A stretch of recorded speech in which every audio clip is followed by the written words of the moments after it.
of Johnson City, and I'm your host today, Ryan McKinney. Thanks for listening. I'd like to introduce you to, if you don't already know, Lee Akers. She's the owner of Buttermilk Sky Pie Shop. Mm. To the Johnson City Small Business podcast. She's here to provide some pie making and pie eating expertise, give some thoughts to running a small business in Johnson City, and share a bit of her story and the story of her business. So, Lee, welcome in. Thanks for being here. Thank you for having me. For those of you that are on Facebook, if it's Lee Fleener Acres, as you know, some maiden names. So I want to get some questions about running a small business in Johnson City. And first, though, take me back a bit to where it all began. Let's start with where you grew up. Of course, Lee, you were born and raised right here in Johnson City, hmm weren't you? I was in Tamasee Park neighborhood, and we kind of ran the streets and went to the pool and sledding and developed some lifelong friendships with with that crew in elementary school. Great neighborhood, great pool, still there, right? hmm Same original pool to that, so that's really neat. So as you were kind of growing up, kind of let our listeners know what's a fond memory or a childhood memory, or maybe even up into middle school, high school memory that you have about running the roads of Johnson City and playing out in the streets and just being a kid in town here. Well, I will have to say, I guess a fun memory would be is that all there's a group of five of us that went to elementary school together, middle school, high school, and we are still very close. Two out of the five of us live here in Johnson City. The other three, one in Memphis, one in Knoxville, one in St. Louis, and we're on text at least once a week, if not daily.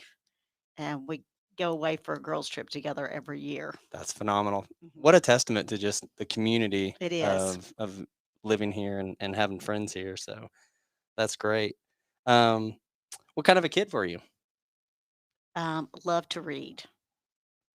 Very quiet, but I was the oldest of three. Hmm. Um, my sister had a little bigger personality, and then my brother, who is about 8 years younger, had the largest personality and still does of us all. Your brother being Will Will, Fleener. right, of Fleener Security. Yes, That's great. Um, so back then, what kind of books were you reading? And I'm assuming you continue to be a lifelong reader. absolutely. Anything with a series, Nancy Drew, Hmm. Trixie Belden, just about anything. That is great. And so you kind of grew up in a family business I already, did. so you kind of had that entrepreneurial spirit. And did you serve time and work with the family business Oh, from the I think security we system all for a have. while? Fleener Security actually started in my parents' basement. And so I was old enough to realize that, you know, that it's really probably not normal to have a secretary and an install tech and everybody in your basement of your house. Hmm. And so I got to watch it from the very get go. Um, like I said, starting in the basement and now to what it is today. And it's a real testament to my dad's hard work that he did in our early years. Yep, Mr. Norman, Mhm. pretty amazing individual, great businessman. So how would having been in that family business and seen that to then transferring those skills and your knowledge to running your own business, obviously your family's well versed in the entrepreneurial spirit and running a business. However, the pie business is a little bit different than the security business. What do they kind of say about your family? What do they say about what you do now? It's real my kids call it the pie shop. There's no buttermilk to it, it's just the pie shop. Right. Um, I think it was a surprise that I decided to, actually go into business because I had been in education and was a pharmaceutical rep, and I was a stay-at-home mom with 17-year-old triplets, and I felt like I needed to get back and do something. I was not meant to stay home forever.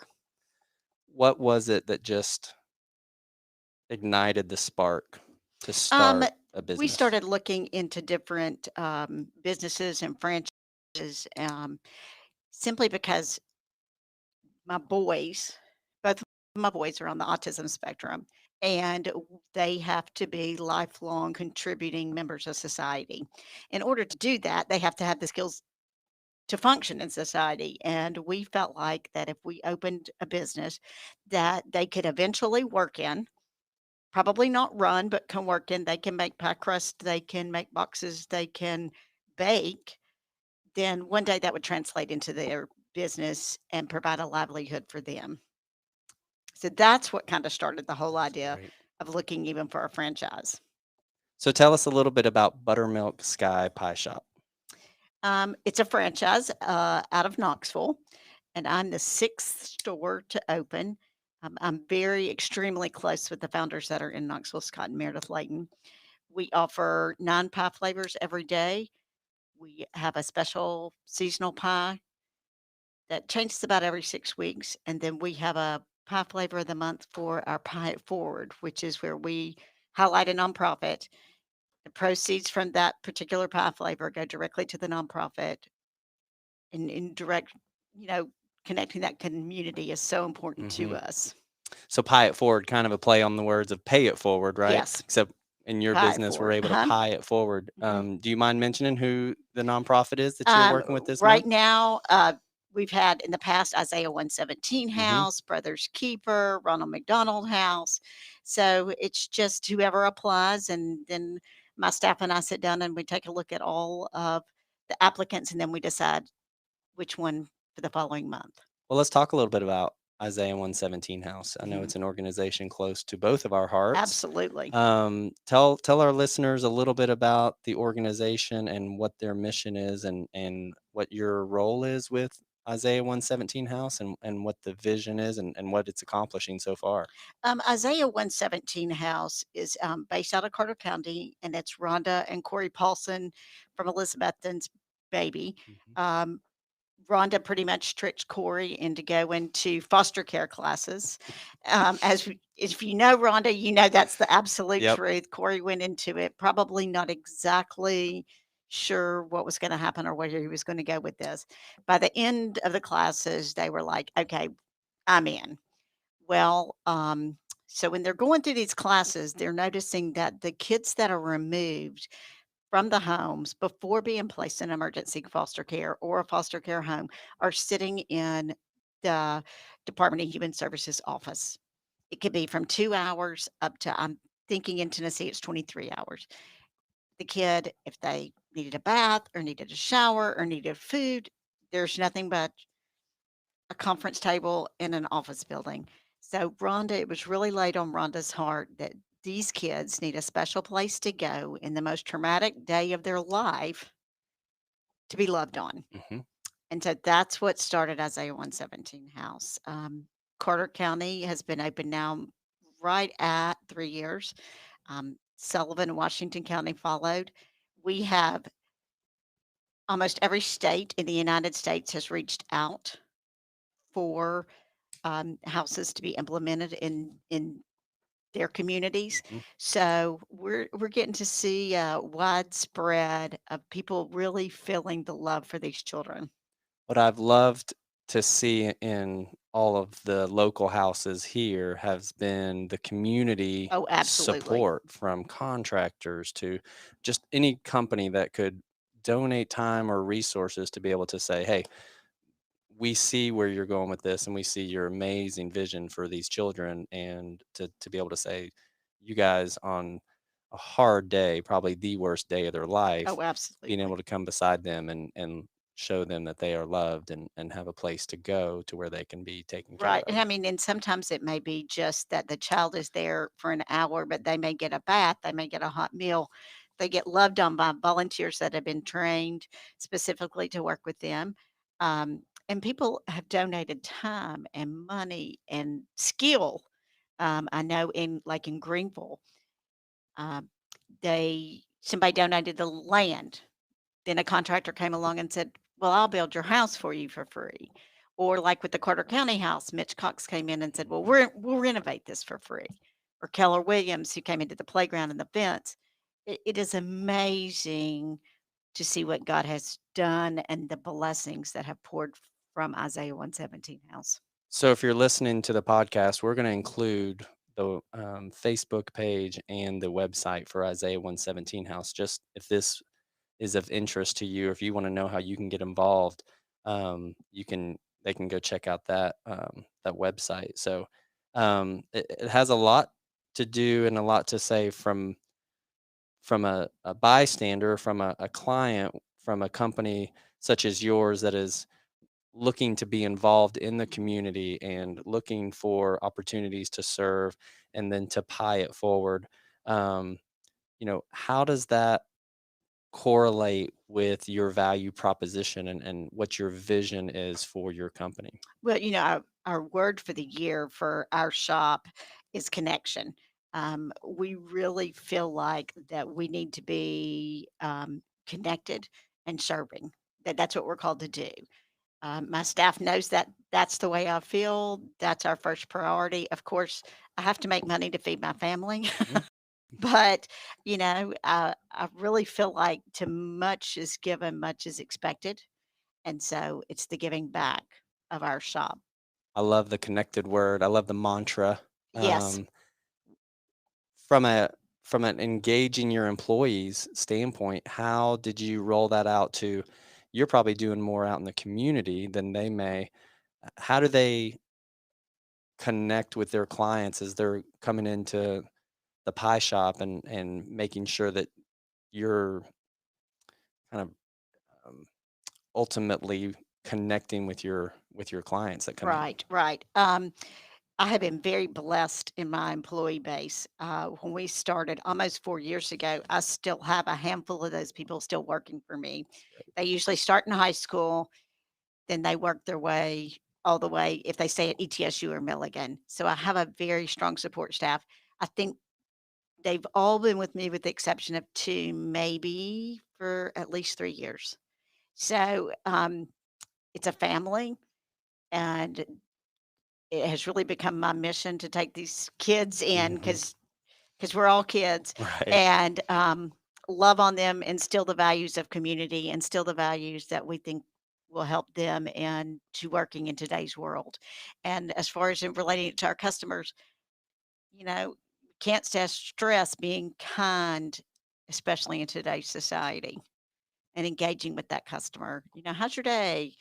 It just sometimes you get more than you wanted to know, but Right. I you know, think kindness and empathy are two of the superpowers that absolutely. a customer service or a customer facing industry can have Hmm. because you just never know what's walking in the door. No. And then to be able to have that allows them, I believe, in your world to connect in what you're doing. And I try to get it to tell them that you have no idea what's going on in their life. The only thing you can do is be nice to them. Right. Here's what I love about your business. It is people aren't necessarily showing up in a sad mood to get buttermilk sky pie, Not right? usually. Like you're able to really put a smile on people's face, and even if they're going to deliver to somebody that is having heartache, this pie, just like a bouquet of flowers, is definitely putting a smile on somebody's face. So, You know, um, pie makes you happy. that's right. I mean, there's very few people that pie That's doesn't make right. happy, and we make everything from scratch, homemade. We press our own crust. We make all our fillings. So, that's what we want to do. It's kind of like one of the franchise said, it's the circle of life. That's right. Let's talk about kind of these handmade products Hmm. and natural ingredients, right? And Hmm. and one of my favorites are the Cloud Nines. Oh, absolutely. Tell our listeners about Cloud Nines. Um, Cloud nine is you take a 4-inch pie of your favorite, and then mix in either vanilla or chocolate ice cream with it. And it's even better if you heat that pie up Yep. just a little bit to where it's warm when you mix it in with the ice cream. So, just so a listener knows, and when they come in there, if they say, "I want the Lee Acres special," what's your favorite Cloud Nine to order? Right now, it's Mm-hmm. seasonal. We have cherry, and so Okay. cherry is my all-time favorite. And so getting it in a cherry cloud nine, And then you put it into the vanilla. yes, and mix it right up. I-40 I-40 is our with number a one little bit of seller chocolate. across board. Yep. It's pecan chocolate chips, toasted coconut. It was named by our founder's son when they were stuck in traffic trying to get home, and they were throwing out pie names, and that's how the I-40 was named. I did not know that story. That is Yes, my favorite pie flavor, yes, so that is great to now know, the origin of the I-40. Gluten-free options? we do. We have, chocolate cream, pecan, and the I-40 and the gluten-free option, as well as the thumbprints.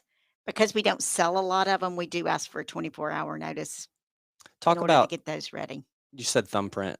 Mhm. Explain a thumbprint to the Uh, listeners. our thumbprint cookies are our shortbread dough pressed out into cookies, and then they have an icing on the top. Like right now, it's mint or vanilla, and then we also do the chocolate thumbprints with vanilla and chocolate ganache. I love So it. for Valentine's right now, we're selling a lot of pink and red Right, vanilla thumbprints. thumbprints. Um, so my guess is that you had an affinity towards baking and towards desserts and things like that. Like, where did that come from? Kinda your background, any family history there? Absolutely. My nana, my mother's mother, baked all the time. I mean, she was the ultimate cook and the ultimate baker. So whenever you went to Southwest Virginia to see her, she didn't just have one dessert, she had 10. And she always got us into the kitchen. Let's make apple pie, or let's make cherry cheesecake, or let's do so we grew up with that. Well, my mother said that when she would come home every day after school, my nana would have something in the oven baking, whether it be a pie, a cake, cookies. Every day Wow, there was something, and it was all homemade and all from scratch. So to this day, my mother cannot finish a meal without having something sweet, and which is a bad thing because now she's passed it on to me. So I even if it's a Hershey Kiss, I have to have something sweet at the end of a meal. right? Um, where was, COVID when, um,